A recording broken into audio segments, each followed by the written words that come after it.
Hello everyone, welcome or welcome back to my channel. I scored 586 in NEET 2025 and got All India rank 2644. तो आज मैं discuss करूंगा जितने भी doubts और क्वेरीज आपने कमेंट सेक्शन में पूछे हैं उन सबको मैं ज़्यादा से ज़्यादा आज सॉल्व करने की कोशिश करूंगा। तो आप पहला क्वेश्चन देखते हैं। सबसे पहला क्वेश्चन पूछा है रोजप्रीत कौर ने। उन्होंने पूछा है I am also preparing for यकीन 2.2। I wanted to ask if एमआरसर assignment these have tough questions, class question and DPP are enough और नॉट। तो सबसे पहले इसका जवाब दे देता हूँ। एमआरसर का असाइनमेंट, क्लास के क्वेश्चन और डीपीपी मेरे हिसाब से ये इनफ है। मेरे हिसाब से इनफ है अगर आप इसको ईमानदारी से करते हैं, मतलब डीपीपी में सारे क्वेश्चन पहले खुद से सॉल्व करते हैं। अगर कोई क्वेश्चन नहीं बनता है तब आप उसका सॉल्यूशन देखते हैं, और जो असाइनमेंट मिल रहा है उसमें भी सबसे पहले आप खुद सारे क्वेश्चन सॉल्व करते हैं और अगर वो सॉल्व नहीं होता है तब आप उसका सॉल्यूशन देखते हैं। तो मेरे हिसाब से ये फिजिक्स में इनफ है। लेकिन अगर मैं बोलूँगा आप और कर सकते हो तो आप जेईई मेंस की पीवाईक्यू की बुक ले लीजिए। उसमें 6 ईयर की पीवाईक्यू होते हैं, उसमें से आप एटलीस्ट 3 to 4 ईयर्स के क्वेश्चन कर सकते हैं। उसमें मॉडरेट, ईजी और टफ क्वेश्चन हर तरह के क्वेश्चन होते हैं। उसके बाद उन्होंने लिखा है should I go career module, should I do career module और Yakeen module and is Allen 2023 module good for current scenario. तो करियर विल ऐप के बारे में मुझे नहीं पता है, मैं श्योर नहीं हूँ। लेकिन यकीन और एलन के मॉड्यूल में मैं बोल सकता हूँ आप एलन का मॉड्यूल कर लीजिए, वो ज़्यादा बेहतर है। मैंने अभी एलन का मॉड्यूल किया था। आगे उन्होंने लिखा है and for chemistry do I need to solve module for organic and physical chemistry as well. तो केमिस्ट्री में आपको मॉड्यूल करना बहुत ज़्यादा ज़रूरी है क्योंकि केमिस्ट्री भी बिल्कुल फिजिक्स की तरह ही है। बस फिजिकल केमिस्ट्री तो वही फॉर्मूला बेस्ड होती है, तो आपको उसमें क्वेश्चन प्रैक्टिस की ज़रूरत पड़ती है। ऑर्गेनिक केमिस्ट्री में भी क्वेश्चन प्रैक्टिस की ज़रूरत बहुत पड़ती है, तो उसमें भी मॉड्यूल करना बहुत ज़्यादा ज़रूरी है। दूसरा क्वेश्चन पूछा है अरुण ने पूछा है सलीम से ज़्यादा ही एडवांस तक ले जा रहे हैं, उनसे पढ़ना कैसा रहेगा? समझ सब आ रहा है, क्वेश्चन भी हो रहे हैं। तो अगर आपको समझ सब आ रहा है तो आपको सलीम सर से ही पढ़ते रहना है, क्योंकि काफ़ी लोगों को ऐसा टीचर मिल ही नहीं पाता है जो उनको अच्छे से समझा पाए। आप लकी हैं कि आपको ऐसा टीचर मिल पाया जो आपको अच्छे से समझा पा रहा है। अब भले ही वो एडवांस तक जा रहे हैं लेकिन आप उनसे पढ़ते रहिए। नीट 2025 में भी कुछ क्वेश्चन मुश्किल भी आए थे, तो उसके हिसाब से वो पढ़ा रहे हैं। अगर आप एडवांस के क्वेश्चन करके रखेंगे तो आपसे इजी क्वेश्चन तो वैसे भी बन जाएंगे। और अगर बात रही इजी क्वेश्चन करने की तो आप नीट की पीवाईक्यू से ले सकते हैं, और आपके टेस्ट में भी नीट के क्वेश्चन तो आते ही रहेंगे, तो उसमें कोई प्रॉब्लम नहीं है, आप सभी सर को फॉलो कर सकते हैं। अगला सवाल पूछा है बेबी मिश्रा ने। उन्होंने बोला है एंड भैया मैं बायो के लिए NCERT finger tip and Akash module दोनों जैसे यूज़ कर रही हूँ। देन टू रिवाइज करने के टाइम दोनों के सारे क्वेश्चन दोबारा करने हैं या जो नहीं बने और टफ लगे वो ही करने हैं, या कोई एक ही सॉल्व करें? एक करना है तो कौन सा करें, सजेस्ट मी। तो मेरे हिसाब से बायो में आपको उतनी ज़्यादा क्वेश्चन प्रैक्टिस नहीं करनी होती है, तो आप कोई एक ही सोर्स यूज़ कीजिएगा।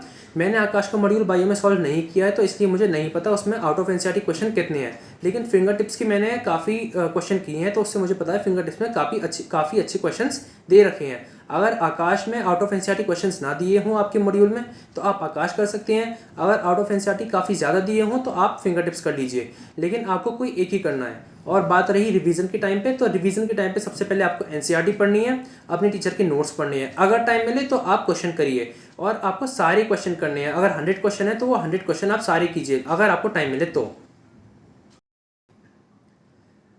अगला क्वेश्चन पूछा है कुशाग्रा जोशी ने। तो उन्होंने पूछा है भाई आपके अकॉर्डिंग कौन सी टेस्ट सीरीज बेस्ट है नीट के लिए फॉर मेजर्स? तो मैंने सारी टेस्ट सीरीज़ के बारे में तो नहीं पता, जो मैंने फॉलो करी थी मैं वो बता देता हूँ। लास्ट ईयर मैंने एलन की मेजर टेस्ट सीरीज़ ली थी, उसके अंदर लगभग 12 टेस्ट होते हैं, एक फुल 11th एक फुल 12th, बाकी 10 जो टेस्ट होते हैं वो फुल सिलेबस होते हैं। तो उनका लेवल काफ़ी अच्छा रहता है। जैसा इस बार नीट का पेपर भी आया काफ़ी अच्छे लेवल का आया था, तो वो भी अपना लेवल और बढ़ा देंगे। और एलन तो वैसे भी काफ़ी अच्छा इंस्टीट्यूट भी है, काफ़ी नामी गिरामी है। और बात रही दूसरे इंस्टीट्यूट की तो आकाश के इस बार मैंने टेस्ट काफ़ी सारे दिए हैं। मैंने आकाश के इस बार लगभग 20 टेस्ट दिए हैं। मैंने एलन के भी कुछ टेस्ट दिए हैं, सारे नहीं दिए थे इस बार। तो आप आकाश या फिर एलन या फिर पीडब्ल्यू, क्योंकि पीडब्ल्यू की भी टेस्ट सीरीज़ काफ़ी मशहूर है। अगर कोई मशहूर है तो अच्छी हो सकती है, आप एक बार चेक कर लीजिए। लेकिन मैंने आकाश और एलन की है, आप आकाश एलन में से किसी की भी कर सकते हैं। अगला क्वेश्चन है भाई मैं अभी क्लास 12th में हूँ, सो मैं सोच रहा हूँ नेक्स्ट ईयर नीट के लिए ड्रॉप लूँगा। मैं एनसीईआरटी टेक्स्ट बुक के साथ कौन सा रेफरेंस बुक सॉल्व करूँगा और मॉड्यूल सॉल्व करूँगा, लाइक एलन और पीडब्ल्यू, कौन सा सॉल्व करना है? तो आप अभी 12th में हैं तो आप अभी से प्रिपरेशन शुरू कर दीजिए, क्योंकि काफ़ी लोग एक साल में भी एम्स दिल्ली तक क्रैक कर चुके हैं, तो आप नीट निकाल सकते हैं अब भी। आप 12th के साथ ही प्रिपरेशन करते जाइए। और अगर बात रही रिसोर्सेज की, तो वो वीडियो मैंने पहले ही अपने चैनल पे अपलोड कर रखी है, जो भी रिसोर्सेज मैंने अपनी प्रिपरेशन में यूज़ किए थे, और उसकी वीडियो की लिंक मैं डिस्क्रिप्शन और कमेंट बॉक्स में पिन भी कर दूंगा। अगला क्वेश्चन पूछा है शाश्वत रॉय ने। सर, मैं क्लास 11th में PW से पढ़ रहा हूँ। I am solving DC Pandey with Allen module with JEE main PYQ with DPP, is it enough? तो पहली बात तो मैं सर नहीं हूँ, भैया हूँ। और दूसरी बात, ये मोर देन इनफ है। अगर आपको इतना टाइम मिल रहा है, आप इतना कर पा रहे हैं, तो this is more than enough. अगला क्वेश्चन पूछा है बेबी मिश्रा ने। भाई, मैं PW ऑनलाइन बैच से हूँ। मॉड्यूल आकाश के हैं मेरे पास। मैं उन्हें किस तरह फॉलो करूँ? ओनली क्वेश्चन या एग्जाम्पल और थ्योरी भी? कैसे यूज़ करना होता है मॉड्यूल इन फिजिकल केमिस्ट्री? तो अगर आपके पास आकाश के मॉड्यूल है, सबसे पहले आपको मॉड्यूल में अपने नोट्स पढ़ने के बाद आना होता है और सॉल्व एग्जाम्पल करने होते हैं। सॉल्व एग्जाम्पल में पहले खुद से ट्राई करिए, और अगर ना हो पाए तो फिर उसका सोल्यूशन देखिए। फिर उसके बाद एक्सरसाइज पे आना होता है। फिर एक्सरसाइज सॉल्व करनी होती है, पहले पहली एक्सरसाइज, फिर दूसरी, फिर तीसरी, फिर चौथी, क्योंकि आकाश में 4 एक्सरसाइज होती हैं। और सीक्वेंस में चलना होता है, पहले पहली ही करनी है, लास्ट में चौथी करनी है, क्योंकि वो उस लेवल में भी होती हैं। चौथी सबसे ज़्यादा मुश्किल होती है और पहली सबसे ज़्यादा आसान होती है, तो आपको सीक्वेंस में वो करनी है। और बात रही थ्योरी पढ़ने की आकाश के मॉड्यूल में से फिजिकल केमिस्ट्री में, तो उसमें कोई ज़रूरत है नहीं है। अगर आपको थ्योरी पढ़नी ही है तो आप एक बार NCERT की रीडिंग लगा लीजिएगा, लेकिन उसमें भी आप नोट्स पढ़िए, वो ज़्यादा बेहतर है। क्योंकि मैं पहले वीडियो में ही आपको बता चुका हूँ, पहले आपको फिजिकल केमिस्ट्री में नोट्स पढ़ने हैं, और जितनी भी थ्योरी इंपॉर्टेंट होती है वो टीचर अपने नोट्स में लिखवा देते हैं, तो आपको NCERT की भी इतनी ज़्यादा इंपॉर्टेंस नहीं होती है। तो आपको आकाश के मॉड्यूल की थ्योरी नहीं पढ़नी है। अगला सवाल पूछा है सूर्यांश सिंह ने। भाई, टेस्ट किस कोचिंग के दिए थे बता दो। तो लास्ट ईयर तो मैंने PW और LN के टेस्ट दिए थे। LN की मैंने मेजर टेस्ट सीरीज ली थी, और PW की रेगुलर क्लास वाला मैंने टेस्ट देता था मैं। और इस बार मैंने ऑर्गेनन और आकाश और LN के भी 2-3 टेस्ट दिए हैं। ऑर्गेनन की मैंने रेगुलर क्लास वाले टेस्ट दिए हैं, और आकाश के मैंने CST दिए हैं, और LN के भी फुल सिलेबस टेस्ट दिए हैं मैंने 4-5। नेक्स्ट क्वेश्चन राजवीर कौर ने पूछा है। मुझे फिजिक्स के लिए क्वेश्चन प्रैक्टिस के लिए कोई ऐसी बुक बता दो जैसे एररलेस और दिशा पब्लिकेशन प्लीज़। तो फिजिक्स में क्वेश्चन प्रैक्टिस के लिए आप स्पेसिफिक बुक मत कीजिए, आप कोई कोचिंग का मॉड्यूल कीजिए, क्योंकि मॉड्यूल मैं हमेशा प्रेफर करता हूँ रेदर देन कोई बुक करना। क्योंकि मॉड्यूल बिल्कुल उस एग्ज़ाम के बेसिस पर होता है, बिल्कुल मतलब नीट ओरिएंटेड होगा वो। लेकिन कोई भी बुक वैसी नहीं होती है जितना ज़्यादा अच्छा मॉड्यूल रहता है। तो आप कोई भी मॉड्यूल कीजिए, आप आकाश का मॉड्यूल कर सकते हैं या LN का मॉड्यूल कर सकते हैं। नेक्स्ट क्वेश्चन पूछा है आकिब अंसारी ने। भैया, ये स्पीड कितना मंथ लगातार प्रैक्टिस करने के बाद आती है, जैसे क्वेश्चन देखते ही समझ आ जाए? अप्रोच की ये सॉल्व कैसे होगा? हमें तो काफ़ी टाइम लग जाता है, एक क्वेश्चन सॉल्व करने में ही बहुत सोचना पड़ता है, क्या दिया है, कैसे निकालना है, कौन सा फॉर्मूला लगाना है, तुरंत क्लिक नहीं करता।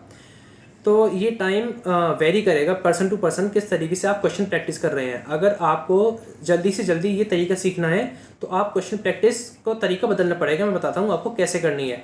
सबसे पहले, अगर आप वीडियो लेक्चर ले रहे हैं, तो पहले आपको क्वेश्चन खुद सॉल्व करने की कोशिश करनी है। अगर आपसे सॉल्व नहीं हो रहा है, देन टीचर का सोल्यूशन देखना है। उसी तरीके से जब आपको DPP मिलती है, पहले आपको पूरी DPP खुद सॉल्व करने की कोशिश करनी है। मान लीजिए 15 में से 7-8 क्वेश्चन आपसे बन गए, तो बाकी के आप सॉल्यूशन देखिए। और जो आपसे हो भी गए हैं, और अगर लेकिन उसमें आपको कोई डाउट था, तो आप उसका भी सॉल्यूशन देख सकते हैं। उसी तरीके से जब आप क्वेश्चन प्रैक्टिस कर रहे हो, तो टाइम बाउंड क्वेश्चन प्रैक्टिस करनी है आपको। मतलब हर एक क्वेश्चन के लिए फिजिक्स में मैं मानूंगा आप 1 to 1.5 मिनट इतना दे सकते हैं, ज़्यादा से ज़्यादा। इससे अगर कम में हो रहा है तो वेल एंड गुड, बहुत अच्छी बात है। मॉड्यूल के भी जो क्वेश्चन करने हैं आपको, तो वो आपको बल्क में करने हैं। मतलब आप 50 या फिर 100 क्वेश्चन कम से कम एक साथ कीजिए, उससे कम मत कीजिए। वो फिर क्वेश्चन प्रैक्टिस मानी ही नहीं जाती है, वो तो बस आप फिर ऐसे ही कर रहे हैं। आपको क्वेश्चन प्रैक्टिस अगर करनी है, तो एटलीस्ट 50 क्वेश्चन तो एक साथ कीजिए, और उसको टाइम बाउंड कीजिए। मान लीजिए आपसे 30 क्वेश्चन बन गए, फिर वो 30 क्वेश्चन छोड़िए, जो बाकी के 20 क्वेश्चन नहीं बने हैं उनका सॉल्यूशन देखिए और समझिए किस तरीके से वो सॉल्व कर रहे हैं। आप कौन सी अप्रोच भूल रहे थे, आप कौन सा फॉर्मूला भूल रहे थे, फिर उसको बार बार रिवाइज करना होता है। उस तरीके से आप से वो अप्रोच करना आ जाएगा क्वेश्चन। नेक्स्ट क्वेश्चन पूछा है आयशा खातून ने। आपने सिलेबस कब तक कंप्लीट किया था? तो बायो और फिजिक्स का सिलेबस मैंने मिड फरवरी तक ख़त्म कर लिया था, और केमिस्ट्री का सिलेबस मैंने एंड मार्च तक किया था। नेक्स्ट क्वेश्चन है फिजिक्स में दिक्कत आती है, बहुत समझ ही नहीं आता क्या चक्कर है। साला हर क्वेश्चन में तो नया कंसेप्ट लगता है, वेरिएशन ही कवर नहीं होके दे रहा।